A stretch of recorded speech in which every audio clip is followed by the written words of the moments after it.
comme l'explique très bien Otto Weininger, les femmes qui font de la politique finissent toujours par faire de l'épicerie. Il y a toujours de la tactique et il n'y a jamais de stratégie.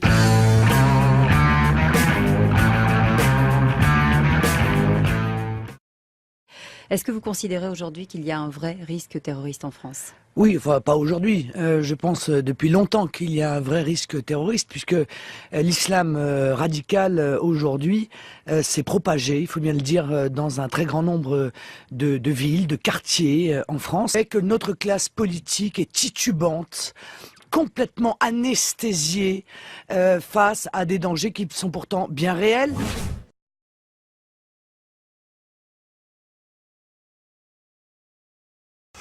Oui, alors moi j'ai toujours dit, je n'attaque pas le Front National, je ne diabolise pas le Front National. J'ai essayé d'amener le Front National sur une ligne plus sociale et sur une main tendue au nom de la droite des valeurs, comment dirais-je, ce que j'appelle aux musulmans du quotidien, parce que je crois qu'il y a beaucoup de points communs entre les Français de droite au sens droite des valeurs, pas les Français de droite au sens économique, et les musulmans. Finalement, ils sont contre le mariage homosexuel, ils sont contre l'adoption par les homosexuels.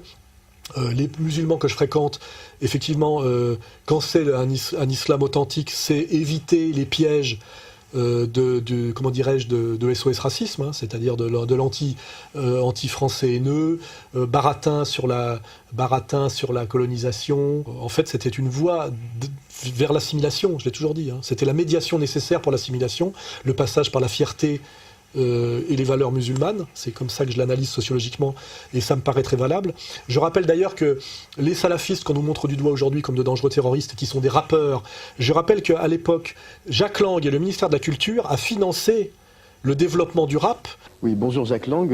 Première question, j'aimerais vous demander comment est-ce qu'un ministre de la Culture peut sérieusement, je dirais, s'intéresser à quelque chose comme le rap et plus spécialement le rap français? J'ai envie de vous retourner la question.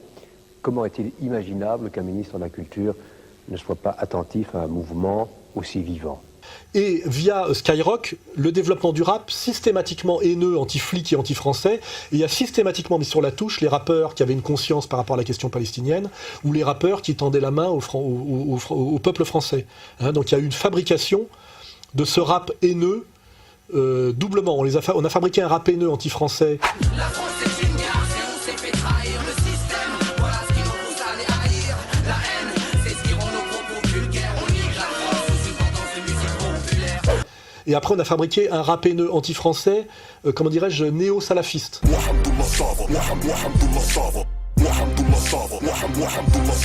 Nous, la grande classe, you, la grande trace, cool, Karcher de Meusper dans ta face.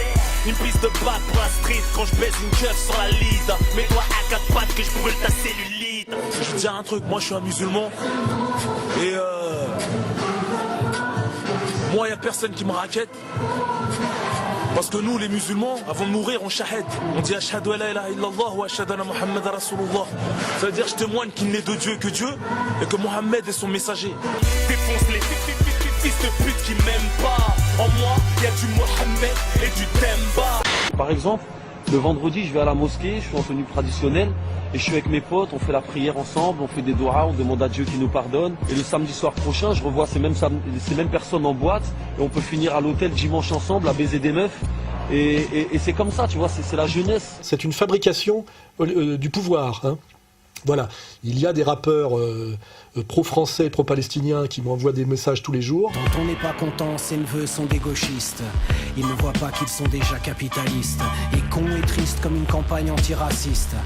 Conçu et financé par des sionistes. Tonton n'est pas content, mon neveu, mais il résiste. La maison fait pas trop dans le moi-je matérialiste. Y'en a qui rêvent neveu de Miami, des Bahamas. Y'en a qui rêvent de Jérusalem libre et de Caracas. Qui sont systématiquement boycottés, non produits et non relayés par les médias dominants.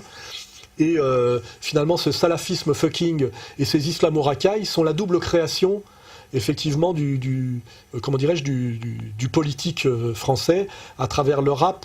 La sponsorisation du rap le plus bête et le plus haineux, et la sponsorisation d'un islam totalement anti-islamique, qui est ce qu'on appelle le salafisme américano-wahhabite, financé par le Qatar. Enfin, les gens qui connaissent le sujet comprennent bien tout ça. Hein.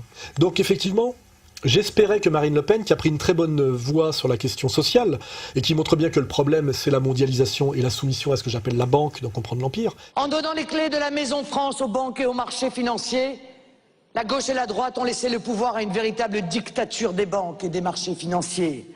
Un fascisme doré qui ne dit pas son nom. Choisit-on vraiment encore entre plusieurs candidats ou nous reste-t-il comme seul choix celui de notre maître? Vous avez le choix. BNP Paribas, JP Morgan, Goldman Sachs. C'est-à-dire le pouvoir oligarchique piloté par le Wall Street et en dernière instance par la Réserve fédérale américaine, c'est-à-dire les fabricants de faux dollars. Farrakhan nous dit très bien d'ailleurs quelle est cette coalition de banques privées qui contrôle le dollar et donc le capitalisme bancaire mondial. So who do you borrow money from? From those who print the treasury bonds. J.P. Morgan, yes. The Rockefellers, yes. Come on. Loeb and Kuhn, come on. And Schiff, yes, and the Warburgs, and the Rothschilds. Yes, pas beaucoup de catholiques, pas beaucoup de musulmans là-dedans. Voilà. Marine Le Pen aurait pu garder un coup d'avance puisque son père avait prévenu des dangers de l'immigration de masse et de l'immigration de peuplement dans les années 70 et qu'aujourd'hui les faits, et tous les politiques lui donnent raison sans jamais s'excuser et sans jamais se rallier à lui. Marine Le Pen aurait pu garder un avantage stratégique en ayant toujours un coup d'avance, en disant bon ben puisque les Français musulmans sont là par l'immigration de peuplement, le moyen d'en faire des bons Français, c'est de leur tendre la main. Bon, déjà de recréer le plein emploi en France en reprenant le contrôle économico-politique de notre pays, mais de leur tendre la main au nom de la droite des valeurs. Ce que j'appelle, moi, la main tendue aux musulmans patriotes. Or, Marine Le Pen commet une erreur, à mon avis, sans doute liée au fait qu'elle est une femme, et comme l'explique très bien Otto Weininger, les femmes qui font de la politique finissent toujours par faire de l'épicerie. Il y a toujours de la tactique et il n'y a jamais de stratégie, parce qu'il n'y a pas de vision transcendante. La politique n'est pas une catégorie féminine, et c'est parce que la politique est en train de s'effondrer aujourd'hui comme catégorie majeure qu'on a du Merkel et du Parisot, du Flo, enfin de la féminisation de la politique et le stigmate de son effondrement, comme d'ailleurs la féminisation de tout et le stigmate d'un effondrement, c'est démontré par Otto Weininger, je l'ai démontré dans mon bouquin Vers la féminisation, et c'est vérifié quand on regarde de près les sciences dures, l'art. Voilà, dès que les femmes prennent le contrôle d'un domaine, c'est que c'est un domaine qui est en train de mourir, de se massifier, qui a perdu tout génie inventif et qui est devenu, comment dirais-je, un domaine secondaire. Et on peut dire la même chose de la politique. Hein, voilà. Donc malheureusement, Marine Le Pen n'est pas son père. Elle fait de la politique de bonne femme et on tourne vite à l'épicerie. Voilà. Et elle gère un petit segment de marché qui est finalement le même piège qui avait été tendu à son père et qui était finalement de transformer la question sociale de l'immigration en question raciale, puisque c'était ça le piège tendu par Mitterrand. Il fallait être contre l'immigration pour des raisons sociales, ce qu'expliquait très bien Georges Marchais dans le discours de Montigny-les-Cormeilles. Il faut stopper l'immigration officielle et clandestine. Il est inadmissible de laisser entrer de nouveaux travailleurs immigrés en France, alors que notre pays compte près de 2 millions de chômeurs français et immigrés.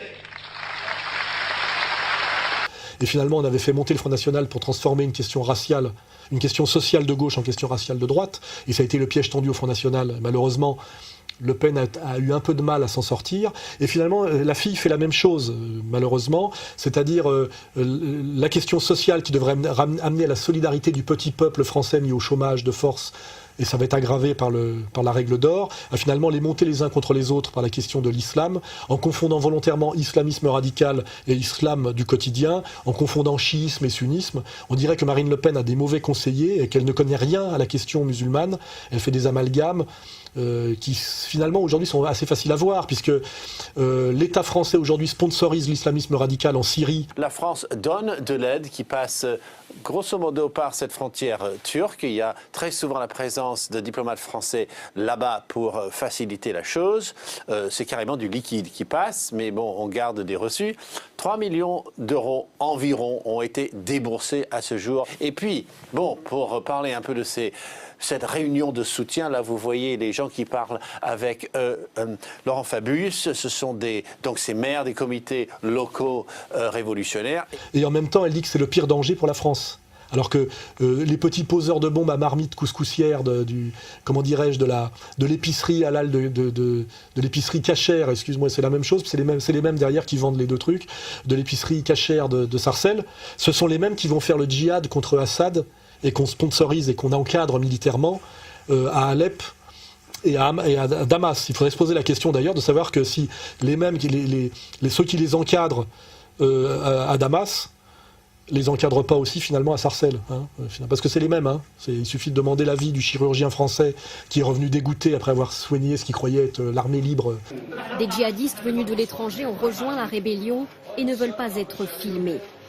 Jacques Berès note que ces hommes n'étaient pas là il y a quelques mois. La nature du conflit a, semble-t-il, changé. Son engagement sans réserve en prend un coup. On rencontre des djihadistes avec un look de djihadiste, un discours de djihadiste, une attitude de djihadiste, un raisonnement de djihadiste. Enfin, c'est charmant. Il y a des jeunes gens qui disent que Mohamed Merah de Toulouse avait raison et que c'est un exemple à suivre. C'est très préoccupant quand même. Il dit qu'il a soigné beaucoup de djihadistes français. Donc finalement, on les aide contre Assad, et puis après on dit que c'est le vrai danger en France contre la pauvre communauté juive, dont on le sait, qui est une petite communauté en danger et persécutée et très fragile, que François Hollande reçoit à l'Élysée généreusement.